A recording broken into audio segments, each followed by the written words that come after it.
다시 돌아가고 싶어요. 그곳이 너무 그리워요. 14억 인구를 가진 나라에서 지금 한 단어가 조용히 퍼지고 있습니다. 검색하면 사라지고 언급하면 차단되지만 이상하게도 사람들은 멈추지 않습니다. 비행기에서 내린 순간부터 울음을 터뜨리고 돌아온 뒤엔 세상이 회색으로 변했다고 말합니다. 그 단어는 단순한 도시의 이름이 아닙니다. 누군가에게는 도피처였고 누군가에게는 다시 살아있음을 느끼게 한 구원이었습니다. 정부가 막을수록 더 강하게 퍼지는 감정, 그리고 통제되지 않는 열망. 이건 단순한 유행이 아닙니다. 한 도시가 거대한 나라의 젊은 세대 전체를 뒤흔들고 있습니다. 도대체 그곳에 무엇이 있던 걸까요? 세계가 지금 그 도시의 이름에 열광하기 시작했습니다. 바로 대한민국의 서울입니다.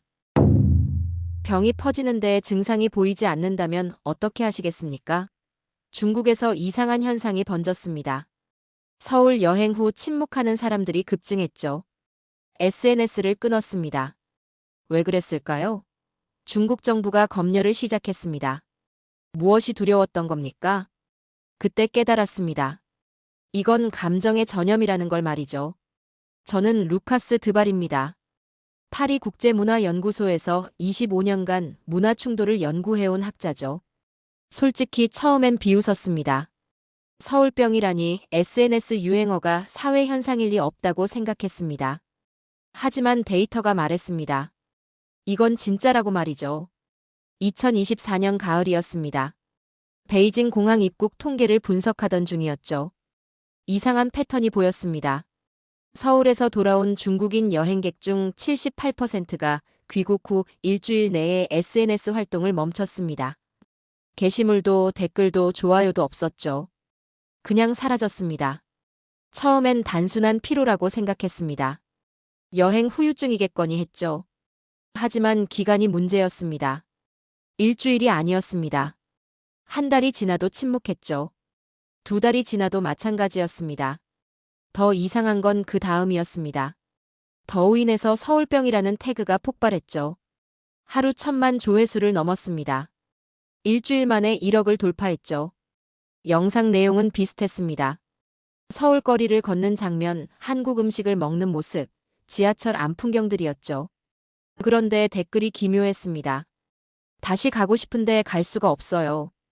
여기 돌아오니까 숨이 막혀요. 서울이 자꾸 생각나요. 왜 그럴까요? 제 동료들은 웃었습니다. 파리 연구소 회의실에서 누군가 말했죠. 중국 젊은이들이 한국 드라마에 중독된 거 아닙니까? 다들 고개를 끄덕였습니다. 저도 동의했죠. SNS 시대의 집단 감성일 뿐이라고 생각했습니다. 3개월이면 사라질 유행이라고 말이죠. 하지만 틀렸습니다. 3개월이 지났습니다. 6개월이 지났죠. 서울병은 사라지지 않았습니다. 오히려 더 번졌습니다. 상하이에서, 광저우에서, 청두에서 똑같은 현상이 보고됐죠. 그리고 중국 정부가 움직였습니다. 2024년 12월 초였습니다. 중국 사이버 안전국이 공문을 발표했죠. 서울병 관련 콘텐츠를 삭제하라는 명령이었습니다. 이유는 간단했습니다. 사회 안정을 해친다는 거였죠. 저는 그날 밤 잠을 못 잤습니다. 한 가지 질문이 머리를 떠나지 않았죠. 정부가 감정을 검열한다는 게 가능합니까? 다음 날 아침 더우인을 다시 확인했습니다. 놀라운 일이 벌어졌죠. 삭제 명령 이후 24시간 동안 서울병 영상이 오히려 2배로 늘었습니다. 사람들이 미친 듯이 업로드했죠. 지우지 마세요. 이건 병이 아니에요. 서울은 제 마음속에 있어요. 검열할 수 없어요. 이건 감정이니까요. 저는 그 순간 깨달았습니다. 이건 유행이 아니라는 걸 말이죠. 통제할 수 없는 무언가가 퍼지고 있었습니다. 감정이 국경을 넘고 있었죠. 프랑스 언론이 이 소식을 다뤘습니다. 르몽드가 조롱하는 기사를 썼죠. 중국, 한국 여행 후유증에 당황하다. 저는 논문을 준비했습니다. 디지털 시대의 집단 감성 현상이라는 제목으로 말이죠. 서울병이 단순한 SNS 유행이며 3개월 내 사라질 거라는 분석이었습니다. 논문 초안을 거의 완성했습니다. 그런데 메일 하나가 도착했죠. 메일 제목은 간단했습니다. 교수님, 이건 병이 아닙니다. 발신자는 베이징 대학교 3학년 학생이었죠. 왕메이라는 여학생이었습니다. 메일 내용은 짧았습니다. 교수님의 논문 초록을 받습니다. 서울병을 유행이라고 하셨죠. 틀렸습니다. 저는 3개월 전 서울을 다녀왔습니다. 그 후 제 인생이 바뀌었어요. 이건 병이 아닙니다. 구원입니다. 직접 오셔서 확인해 보세요. 구원이라고요? 저는 그날 밤 항공권을 예매했습니다. 인천행 비행기표였죠. 논문을 쓰려면 현장을 봐야 한다고 스스로를 설득했습니다. 하지만 솔직히 말하면 궁금했습니다. 도대체 무엇이 그들을 이렇게 만들었는지 말이죠. 2025년 1월 15일 인천공항에 도착했습니다. 첫인상은 충격이었습니다. 아니, 정확히는 충격의 부재였죠. 너무 조용했습니다. 너무 질서 있었죠. 입국 심사대 앞 긴 줄에서 아무도 불평하지 않았습니다. 다들 차분히 기다렸죠. 이상하게 정돈된 혼돈이군. 공항 철도를 탔습니다. 시간표가 정확했죠. 1분의 오차도 없었습니다. 좌석은 깨끗했고 사람들은 조용했습니다. 하지만 기계적이지 않았습니다. 어딘가 따뜻한 공기가 흘렀죠. 서울역에 도착했습니다. 지하철 2호선으로 갈아탔죠. 출퇴근 시간대였습니다. 사람들로 가득 찼습니다. 하지만 혼란은 없었죠. 모두가 질서를 지켰습니다. 그때였습니다. 한 노인이 탔습니다. 즉시 3명이 일어났죠. 서로 자리를 양보하려고 했습니다. 노인이 미소 지으며 한자리에 앉았습니다. 양보한 젊은이가 고개를 숙였죠. 누군가 나를 위해 미소 지었다. 파리 지하철에선 볼 수 없는 풍경이었습니다. 런던에서도 베를린에서도 본 적 없었죠. 경쟁은 있었습니다. 하지만 적대는 없었습니다. 명동에서 왕메이를 만났습니다. 22살 여학생이었죠. 첫 질문을 던졌습니다. 서울병이 뭡니까? 왕메이가 웃었습니다. 쓸쓸한 웃음이었죠. 교수님, 중국에선 제가 투명인간이었어요. 지하철에서 밀려도 아무도 미안하다고 안 해요. 식당에서 주문해도 점원이 쳐다보지도 않죠. 저는 그냥 숫자였어요. 14억분의 1이었습니다. 그녀가 계속 말했습니다. 그런데 서울에선 달랐어요. 길을 물어보니까 할머니가 직접 데려다 줬어요. 지하철에서 넘어질 뻔했는데 모르는 사람이 잡아줬죠. 편의점에서 물건을 살 때 점원이 미소 지었어요. 저를 봤어요. 사람으로 봤습니다. 왕메이의 눈에 눈물이 고였습니다. 서울에서 저는 존재했어요. 처음으로 제가 인간이라는 걸 느꼈습니다. 베이징으로 돌아오니까 다시 투명해졌어요. 숨이 막혔습니다. 그래서 매일 밤 서울 사진을 봐요. 그래야 숨을 쉴 수 있어요. 저는 말문이 막혔습니다. 준비해온 질문들이 무의미해졌죠. 이건 통계로 설명할 수 없었습니다. 왕메이가 제안했습니다. 광장시장 가보세요. 거기 가면 아실 거예요. 광장시장은 예상과 달랐습니다. 오래된 전통시장이었죠. 좁은 골목, 낡은 간판들, 빈대떡 굽는 냄새가 가득했습니다. 하지만 차가운 느낌은 없었습니다. 한 상인이 웃으며 손짓했습니다. 맛 좀 보고 가세요. 프랑스 억양의 영어였을 겁니다. 상인이 알아들었죠. 빈대떡 한 조각을 건넸습니다. 돈을 내려 하자 손을 저었습니다. 괜찮아요. 그냥 드세요. 따뜻했습니다. 음식이 아니라 태도가 말이죠. 시장을 걸었습니다. 인형 뽑기 기계 앞에 외국인 관광객들이 모여 있었습니다. 중국인, 일본인, 태국인들이었죠. 다들 웃고 있었습니다. 실패에도 웃었고 성공에도 웃었습니다. 한 중국인 청년이 인형을 뽑았습니다. 옆에 한국인 아주머니가 박수를 쳤죠. 청년이 환하게 웃었습니다. 그 웃음이 진짜였습니다. 광장시장의 웃음소리 하나가 내 가설을 부쉈다. 저녁이 됐습니다. 호텔로 돌아가는 길이었죠. 지하철 안에서 노트북을 꺼냈습니다. 오늘 본 것들을 기록하려 했습니다. 하지만 손이 움직이지 않았습니다. 통계가 아니었습니다. 그래프도 아니었죠. 오늘 본 건 숫자로 표현할 수 없었습니다. 사람들의 미소, 상인의 따뜻함, 지하철 안의 질서, 그 모든 게 데이터 밖에 있었습니다. 노트북 화면에 한 문장을 적었습니다. 이곳에선 질서가 감정을 억누르지 않았다. 감정이 질서를 완성했다. 창밖을 봤습니다. 서울의 불빛이 반짝였죠. 차가운 겨울 공기였습니다. 하지만 그 안에 온기가 있었습니다. 서울의 공기는 유리처럼 차가운데 그 안엔 온기가 있었다. 처음으로 통계보다 사람의 눈빛을 믿게 됐습니다. 다음 날 아침 데이터를 분석했습니다. 파리에서 가져온 통계 자료들이었죠. 서울병 관련 SNS 게시물 10만 건, 댓글 200만 개, 검색어 트렌드 분석까지 모두 준비했습니다. 하지만 이상했습니다. 데이터는 일시적 유행을 가리켰습니다. 3개월 후 급감할 것으로 예측됐죠.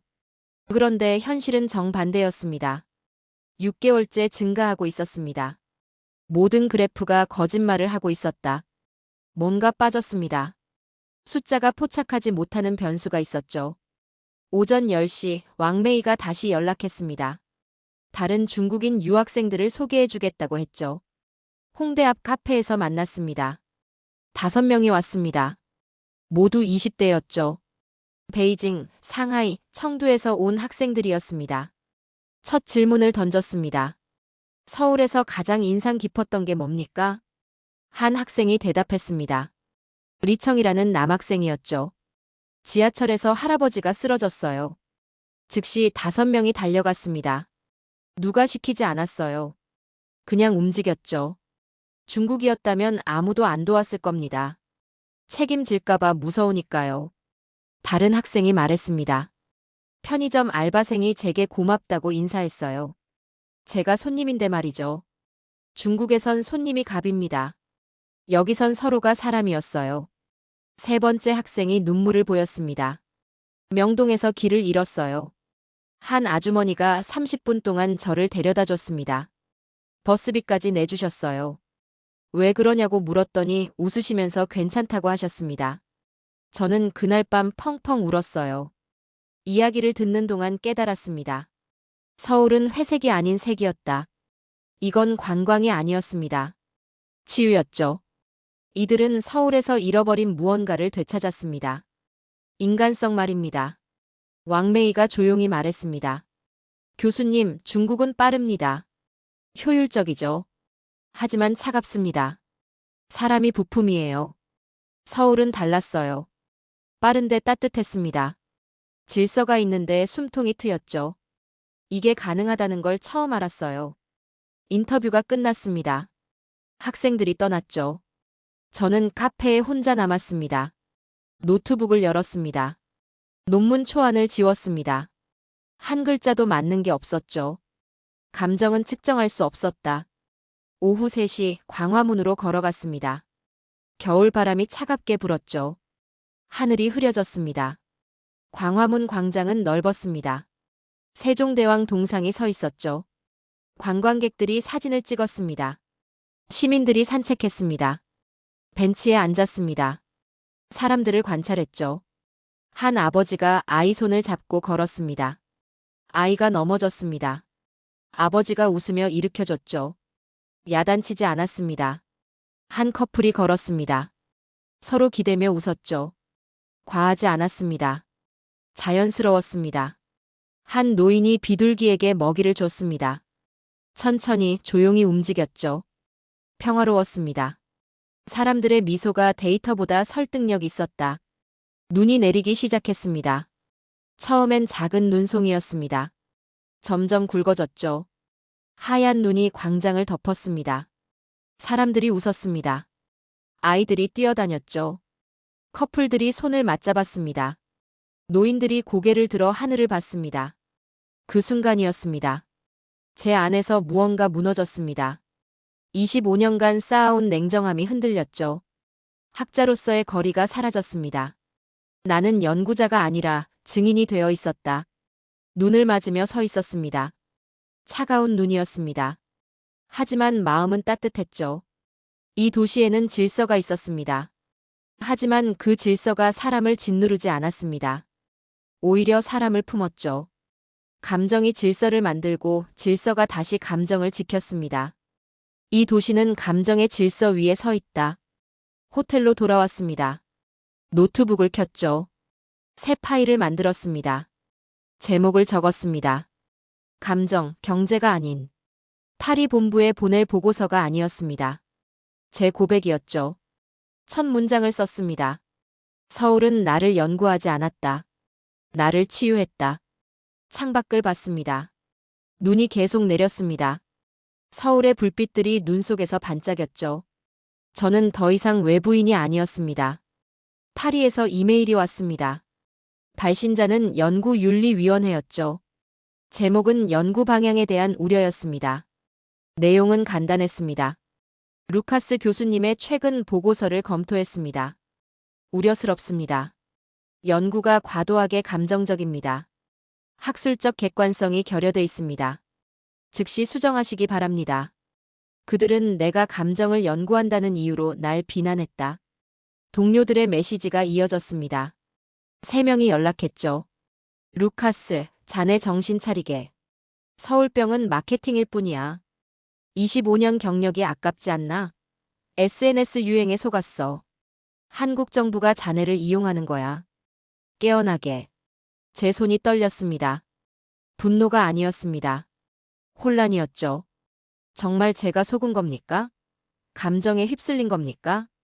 오후 2시 더 큰 충격이 왔습니다. 중국 환구시보가 기사를 냈습니다. 일면 톱이었죠. 서울병, 한국 정부의 조직적 감정 마케팅으로 밝혀져. 기사 내용은 치밀했습니다. 한국관광공사 예산 분석, SNS 인플루언서 계약 내역, 정부 지원 프로그램 목록까지 나열했죠. 그리고 제 이름이 나왔습니다. 프랑스 학자 루카스 드발, 친한 성향 논문으로 무리. 진실이 조작으로 불렸다. 댓글이 폭발했습니다. 중국 네티즌들이 저를 공격했죠. 프랑스 학자가 돈 받고 거짓말하네요. 서양 학자도 한국한테 매수당했어요. 루카스 드발, 학자 아니라 선전원이네요. 손이 떨렸습니다. 25년 경력이 하루아침에 무너졌습니다. 저녁 6시 왕메이에게 연락했습니다. 전화를 받지 않았죠. 문자를 보냈습니다. 답이 없었습니다. 다른 학생들에게도 연락했습니다. 리청, 장의 모두 응답이 없었죠. 더우인 계정을 확인했습니다. 인터뷰했던 학생들의 계정이 모두 사라졌습니다. 삭제됐죠. 감정에도 침묵이 강요됐다. 밤 10시 호텔 방에 혼자 앉아 있었습니다. 노트북 화면에 환구시보 기사가 떠 있었죠. 제 사진이 크게 실렸습니다. 낯선 표정이었습니다. 정말 제가 틀린 겁니까? 왕메이의 눈물이 거짓이었습니까? 리청의 이야기가 조작이었습니까? 광장시장 상인의 미소가 연기였습니까? 그들은 데이터를 조작했지만 나는 사람의 눈물을 봤다. 자정이 넘었습니다. 잠이 오지 않았죠. 밖으로 나갔습니다. 명동 거리를 걸었습니다. 새벽 2시의 명동은 고요했습니다. 간판 불빛이 꺼졌죠. 상점 셔터가 내려져 있었습니다. 어두운 거리를 혼자 걸었습니다. 한 카페 앞에 멈췄습니다. 유리창에 제 모습이 비쳤죠. 초라해 보였습니다. 진실은 언제나 가장 어두운 곳에서 시작된다. 그때였습니다. 편의점 불빛이 보였습니다. 24시간 영업이었죠. 들어갔습니다. 젊은 알바생이 있었습니다. 피곤한 얼굴이었지만 미소 지었죠. 어서 오세요. 커피를 샀습니다. 계산하면서 물었습니다. 이 시간까지 일하시나요? 알바생이 웃었습니다. 네, 새벽 6시까지요. 힘들지만 괜찮아요. 손님들이 친절하시거든요. 그 미소가 진짜였습니다. 밖으로 나왔습니다. 커피를 마시며 거리를 봤죠. 어두운 거리였지만 불빛들이 있었습니다. 편의점, 24시간 식당, 심야 약국들이었죠. 누군가를 위해 깨어 있었습니다. 서울은 나를 흔들었고 세상은 나를 검열했다. 깨달았습니다. 환구시보가 틀렸습니다. 제 동료들이 틀렸죠. 이건 마케팅이 아니었습니다. 정부 전략도 아니었죠. 새벽 편의점 알바생의 미소를 정부가 만들 수 있습니까? 광장시장 상인의 따뜻함을 예산으로 살 수 있습니까? 왕메이의 눈물을 돈으로 연기할 수 있습니까? 감정이 정치보다 위험한 무기임을 그때 알았다. 호텔로 돌아왔습니다. 노트북을 켰죠. 파리 윤리위원회 답장을 썼습니다. 보고서를 수정하지 않겠습니다. 제가 본 건 데이터가 아니라 진실입니다. 감정은 객관성보다 강합니다. 환95 기사 링크를 저장했습니다. 증거로 남기기 위해서였죠. 언젠가 이 공격이 오히려 진실의 증거가 될 것입니다. 왕메이에게 마지막 메시지를 보냈습니다. 괜찮습니다. 당신의 침묵이 답입니다. 감정은 검열되지 않으니까요. 창밖을 봤습니다. 동이 트기 시작했죠. 서울의 새벽이 밝아왔습니다. 나는 그날 밤 학자가 아니라 투사가 되었다. 다음 날 오전 광장시장으로 다시 발걸음을 옮겼습니다. 며칠 전 빈대떡을 건네주었던 그 상인의 가게 앞에 섰을 때 솔직히 말하면 기대하지 않았습니다. 하루에도 수백 명의 관광객이 이곳을 지나갈 텐데 저 같은 외국인 하나를 기억할 리 없다고 생각했죠. 하지만 상인은 저를 보자마자 환하게 웃으며 손을 흔들었습니다. 단 한 번 들렀던 낯선 외국인을 기억하고 있었던 겁니다. 그 순간 깨달았습니다. 여기선 사람이 숫자가 아니라는 걸 말이죠. 빨간 앞치마를 두른 상인은 익숙한 손놀림으로 빈대떡을 부치기 시작했습니다. 기름이 지글거리는 소리, 부침개 반죽이 철판에 닿는 소리, 그리고 퍼져나가는 고소한 냄새가 시장 전체를 감싸고 있었습니다. 이번엔 돈을 내밀었고 상인은 받으면서도 여전히 환한 미소를 잃지 않았습니다. 파리의 레스토랑에서 팁을 쥐어줘도 받지 못했던 그런 진심 어린 미소였죠. 시장 골목 안쪽으로 더 깊숙이 들어갔습니다. 좁은 통로 양옆으로 오래된 가게들이 빼곡히 들어서 있었고 떡볶이 끓는 냄새와 순대전에는 김이 뒤섞여 있었습니다. 관광객들이 스마트폰을 들고 사진을 찍었고 상인들은 그들을 향해 손짓하며 맛을 보라고 권했습니다. 장사가 아니었습니다. 환대였죠. 작은 분식집 앞에서 발걸음이 멈췄습니다. 낡은 간판에 할머니 분식이라고 적혀 있었고 유리문 너머로 좁은 실내가 보였습니다. 그런데 문 옆 벽면에 뭔가 붙어 있었습니다. 포스트잇 수십 장이 빼곡하게 붙어 있었는데 대부분 중국어로 쓰인 메모들이었죠. 가까이 다가가서 하나하나 읽기 시작했습니다. 베이징에서 왔어요. 너무 맛있었어요. 상하이 대학생입니다. 다시 올게요. 그리고 그 속에서 익숙한 이름을 발견했습니다. 서울, 고맙습니다. 왕메이. 손이 떨렸습니다. 연락이 끊긴 그 학생이었습니다. 중국 당국의 압박으로 침묵해야 했던 SNS 계정을 삭제당한 그 학생이 이곳에 와서 밥을 먹고 이 한 줄을 남겼던 겁니다. 스마트폰을 꺼내 사진을 찍었습니다. 어떤 통계보다 어떤 논문보다 강력한 증거였습니다. 환95가 아무리 조작이라고 외쳐도 파리 윤리위원회가 아무리 객관성을 운운해도 부정할 수 없는 진심의 기록이었죠. 한참을 그 앞에 서 있었습니다. 다른 쪽지들도 읽었습니다. 이곳에서 인간이 된 기분이에요. 중국으로 돌아가기 싫어요. 서울이 그리워서 또 왔어요. 같은 문장들이 빼곡했습니다. 누가 시켜서 쓴 글이 아니었습니다. 돈을 받고 남긴 광고가 아니었죠. 그저 이 도시에서 무언가를 느낀 사람들이 자발적으로 남긴 고백이었습니다. 버스를 타고 남산으로 향했습니다. 창밖으로 서울의 거리가 지나갔습니다. 고층 빌딩들 사이로 오래된 골목이 보였고 현대식 카페 옆에 전통 찻집이 나란히 서 있었습니다. 새 것과 옛 것이 충돌하지 않고 자연스럽게 어우러져 있었죠. 옆자리에 앉은 중년 남자가 무심코 던진 질문에 답하면서 깨달았습니다. 이들은 자신들이 얼마나 특별한 질서를 만들어냈는지 모르고 있다는 걸 말이죠. 당연하게 지하철에서 자리를 양보하고 당연하게 길 잃은 외국인을 도와주고 당연하게 미소로 인사합니다. 그 당연함이 세계에선 기적이라는 사실을 이들은 모르고 있었습니다. 남산 전망대에 올라 서울 전체를 내려다봤습니다. 사방이 산으로 둘러싸인 분지 지형 안에 고층 빌딩들이 빽빽하게 들어서 있었고 그 사이로 한강이 유유히 흐르고 있었습니다. 해가 기울면서 도시 전체가 황금빛으로 물들었고 건물 유리창들이 석양을 반사하며 반짝였습니다. 하지만 제가 본 건 건물이 아니었습니다. 저 아래 거리를 걷고 있을 수많은 사람들이었습니다.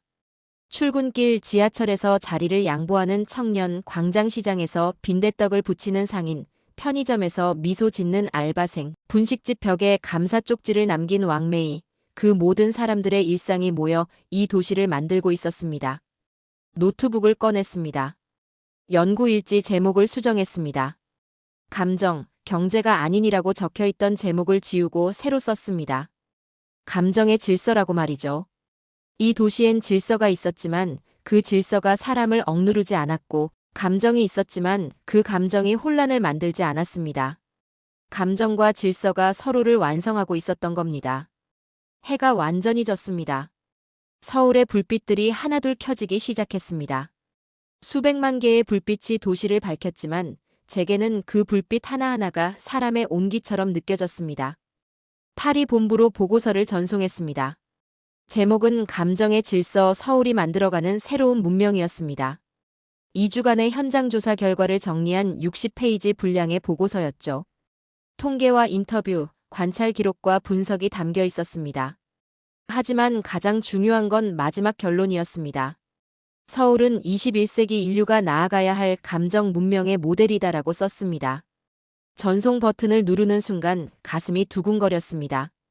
25년 학자 생활에서 가장 확신에 찬 보고서였지만 동시에 가장 큰 논란을 일으킬 보고서이기도 했죠. 다음 날 새벽 이메일이 도착했습니다. 발신자는 중국 외교부 문화교류국이었습니다. 공식 메일 주소였죠. 내용은 짧고 명확했습니다. 루카스 드발 교수님의 서울 관련 연구가 양국 관계에 악영향을 미칠 수 있습니다. 국제학회 발표를 신중하게 재고해 주시기 바랍니다. 라고 적혀 있었습니다. 정중한 표현이었지만 경고였습니다. 손이 떨렸습니다. 중국 정부가 제 연구를 주시하고 있었던 겁니다. 오후에 두 번째 메일이 왔습니다. 이번엔 익명 발신자였습니다. 제목도 없었고 본문엔 한 줄만 적혀 있었습니다. 당신의 연구는 정치적 도구로 이용될 것입니다.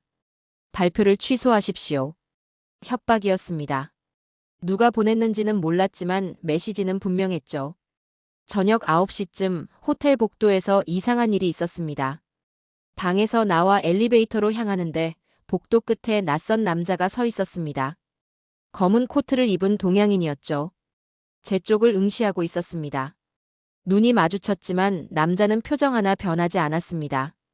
엘리베이터를 타고 내려왔다가 30분 후 다시 올라갔을 때도 그 남자는 여전히 같은 자리에 서 있었습니다. 우연이 아니었습니다. 감시였죠.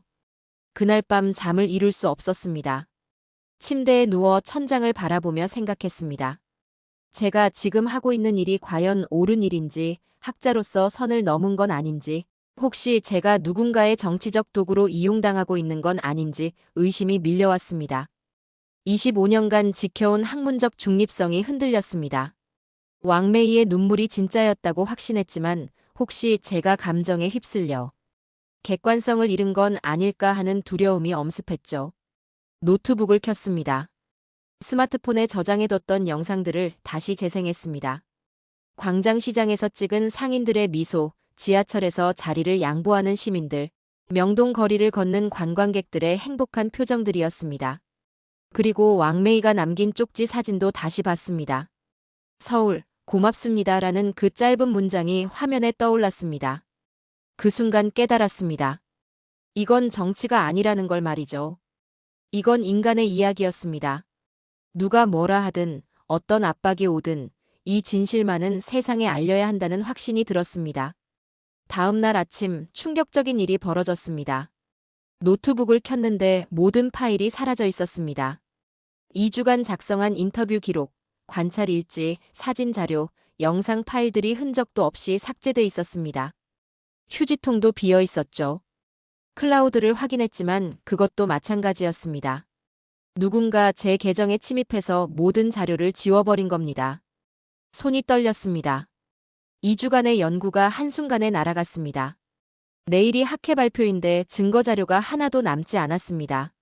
한참을 멍하니 앉아 있었습니다. 무력감이 몰려왔습니다. 이들은 제가 생각했던 것보다 훨씬 강력했고 제 연구를 막기 위해서라면 무슨 짓이든 할 준비가 돼 있었습니다. 포기해야 할까 하는 생각이 스쳤습니다. 학자로서의 안전을 25년 쌓아온 명성을 지키는 게 나을지도 몰랐죠. 그때 스마트폰이 울렸습니다. 사진첩을 열었는데 한 장의 사진이 눈에 들어왔습니다. 며칠 전 광장시장 상인이 제 스마트폰으로 찍어줬던 사진이었습니다. 빈대떡을 들고 웃고 있는 제 모습과 그 뒤로 보이는 시장 풍경이 담겨 있었죠. 상인의 환한 미소도 함께 찍혀 있었습니다. 진심은 백업되지 않아도 남는다는 걸 깨달았습니다. 클라우드에 저장되지 않아도, 노트북 하드에 기록되지 않아도 제 마음속에 새겨진 그 모든 순간들은 누구도 지울 수 없었습니다. 내일 학회장에 서겠습니다. 자료가 없어도, 증거가 사라져도 제가 본 것을 말하겠습니다. 그것만으로도 충분했습니다. 국제문화학회 발표장은 생각보다 컸습니다. 파리 소르본 대학 강당이었습니다. 500석 규모의 좌석이 거의 다 찼고 각국에서 온 학자들과 언론인들이 자리를 메우고 있었습니다.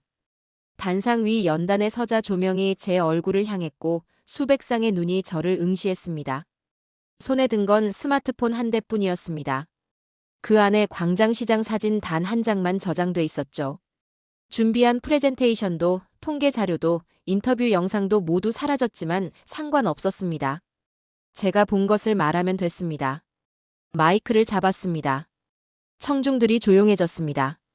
25년간 문화 충돌을 연구하면서 한 가지 진리를 믿어왔습니다. 감정은 측정할 수 없고 문명은 경제로 설명된다고 말이죠. 하지만 서울에서 그 믿음이 무너졌습니다. 첫 문장을 내뱉는 순간 떨림이 사라졌습니다. 확신이 목소리에 실렸죠. 중국에서 서울병이라 불리는 현상이 퍼지고 있습니다. 서울을 다녀온 중국인들이 귀국 후 우울증과 비슷한 증상을 보인다는 겁니다. 처음엔 저도 웃었습니다. SNS 시대에 과장된 유행이라고 생각했죠. 하지만 현장에 가서 깨달았습니다. 이건 병이 아니라 각성이었습니다. 인간성을 되찾은 사람들이 다시 그것을 잃어버린 현실로 돌아갔을 때 느끼는 상실감이었던 겁니다. 청중석에서 웅성거림이 일었습니다. 몇몇 학자들이 고개를 저었고 일부는 메모를 시작했습니다. 서울엔 독특한 질서가 있습니다. 경쟁이 치열하지만 적대가 없고 효율을 추구하지만 온기를 잃지 않습니다. 지하철에서 노인에게 자리를 양보하는 게 당연하고 길 잃은 외국인을 30분씩 데려다주는 게 자연스럽습니다. 전통시장 상인은 처음 본 외국인을 기억하고 편의점 알바는 새벽 3시에도 진심으로 미소 짓습니다. 이런 일들이 정부 지침으로 만들어질 수 있습니까? 마케팅 예산으로 살 수 있습니까? 목소리에 힘이 실렸습니다. 청중들의 표정이 변하기 시작했습니다. 파리엔 환상이 있었습니다. 일본인들이 파리를 꿈꾸며 왔다가 실망하고 돌아갔죠. 파리 증후군이라고 불렸습니다. 하지만 서울은 반대였습니다. 기대하지 않았던 사람들이 와서 감동하고 돌아갔습니다. 환상이 아니라 현실이 그들을 변화시켰던 겁니다. 21세기 문명의 중심은 더 이상 경제 규모나 군사력으로 결정되지 않습니다. 감정의 질서를 만들어낸 곳이 중심이 됩니다. 단상 뒤 스크린에 광장시장 사진 한 장을 띄웠습니다.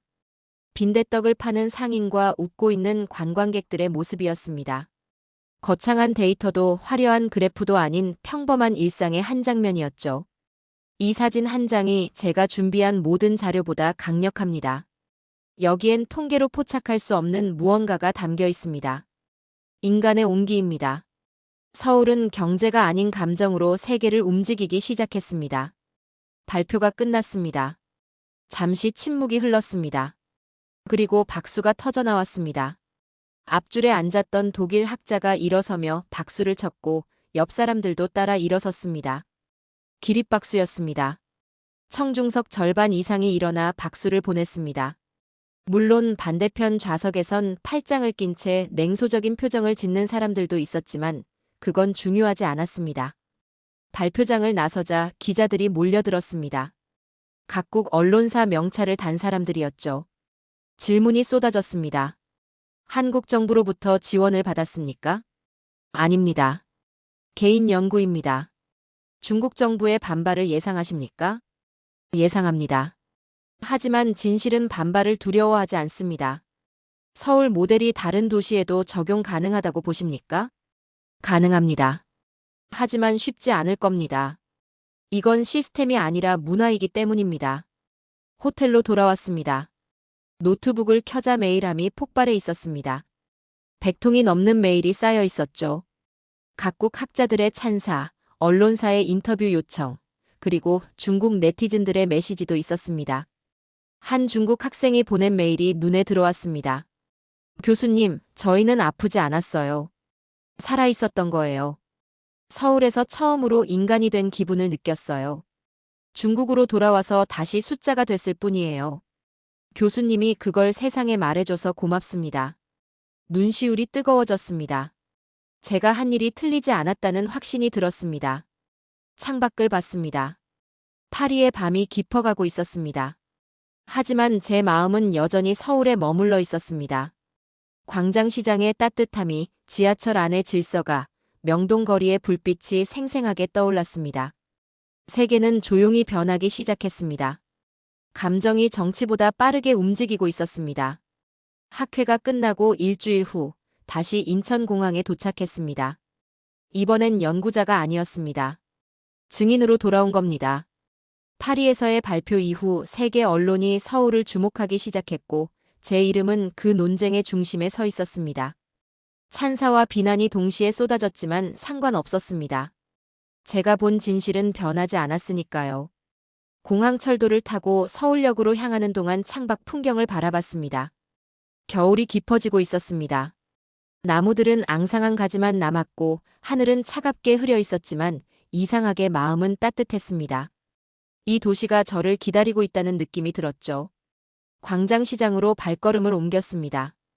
골목 입구부터 익숙한 냄새가 코끝을 자극했습니다. 빈대떡 굽는 냄새, 떡볶이 끓는 냄새, 튀김 기름 냄새가 뒤섞여 있었죠. 그 상인의 가게 앞에 섰을 때 놀랍게도 그는 저를 또 한 번 알아봤습니다. 파리에서 돌아온 지 일주일밖에 안 됐는데 수천 명의 관광객 속에서 저를 기억하고 있었던 겁니다. 아이고, 서울병 아저씨 아닙니까? 뉴스 봤어요. 웃으며 손을 흔드는 그의 모습에서 제가 찾던 답이 보였습니다. 이게 바로 서울이었습니다. 사람을 기억하고 미소로 맞이하고 진심으로 반가워하는 것이 당연한 도시였던 겁니다. 정부가 만든 매뉴얼도 관광공사가 기획한 캠페인도 아니었습니다. 그저 이들이 살아온 방식이었죠. 빈대떡 한 접시를 앞에 놓고 앉아 있는데 옆 테이블에 중국인 관광객들이 스마트폰으로 사진을 찍고 있었습니다. 그들의 얼굴엔 행복이 가득했습니다. 왕메이와 리청이 지었던 그 표정과 똑같았죠. 이 순간에도 서울은 누군가의 마음을 치유하고 있었습니다. 저녁이 되어 남산으로 올라갔습니다. 서울타워 전망대에서 도시 전체를 내려다봤습니다. 건물마다 불이 켜지기 시작했고 한강 다리들이 조명으로 빛나기 시작했습니다. 파리도 아름다운 도시였습니다. 런던도, 뉴욕도, 도쿄도 각자의 매력이 있었죠. 하지만 서울은 달랐습니다. 이 도시의 아름다움은 건축물이나 조명에서 나오는 게 아니었습니다. 저 불빛 하나하나 뒤에 있는 사람들의 온기에서 나왔습니다. 스마트폰을 꺼내 파리 연구소의 마지막 보고서를 전송했습니다. 제목은 간단했습니다. 감정의 질서 서울이 보여준 인류의 미래였죠. 본문 첫 문장에 이렇게 썼습니다. 파리는 환상의 붕괴였고 서울은 현실의 부활이었다. 인류는 잃어버렸던 것을 이곳에서 다시 발견하고 있다. 그날 밤 세계 주요 언론들이 일제히 기사를 쏟아냈습니다. BBC는 서울, 21세기 감정 문명의 중심지로 부상이라는 제목을 달았고 르몽드는 프랑스 학자가 본 서울의 기적이라고 보도했습니다. CNN은 제 인터뷰를 일면에 실으며 감정이 경제를 넘어선다라는 헤드라인을 뽑았죠. 논란은 여전했지만 세계의 시선이 서울을 향하고 있다는 건 분명했습니다. 호텔 창가에 서서 서울의 야경을 바라봤습니다. 눈이 내리기 시작했습니다. 하얀 눈송이들이 가로등 불빛을 받아 반짝이며 내렸고 거리를 걷는 사람들이 우산을 펼쳤습니다. 평범한 겨울밤 풍경이었지만 제게는 특별하게 보였습니다. 이 도시는 아무 말도 하지 않았지만 모든 걸 말하고 있었습니다. 연구 노트 마지막 페이지를 펼쳤습니다. 펜을 들고 한참을 망설이다가 마지막 문장을 적었습니다. 나는 서울의 증인이었다. 이 도시가 만들어가는 새로운 문명의 시작을 목격했다. 감정의 질서는 인류가 잃어버린 마지막 문명이었고 서울은 그것을 되찾은 첫 번째 도시였다. 이제 세계는 이곳에서 배워야 한다. 기술이 아니라 온기를, 효율이 아니라 진심을 말이다. 노트를 덮었습니다. 25년 학자 생활의 결론이었습니다. 창밖 눈은 계속 내렸고 서울은 조용히 숨쉬고 있었습니다. 이 도시는 제게 연구 대상이 아니라 스승이었습니다. 인간이 어떻게 살아야 하는지를 가르쳐 준 곳이었죠. 서울은 인류의 마음속에서 다시 태어나고 있었습니다.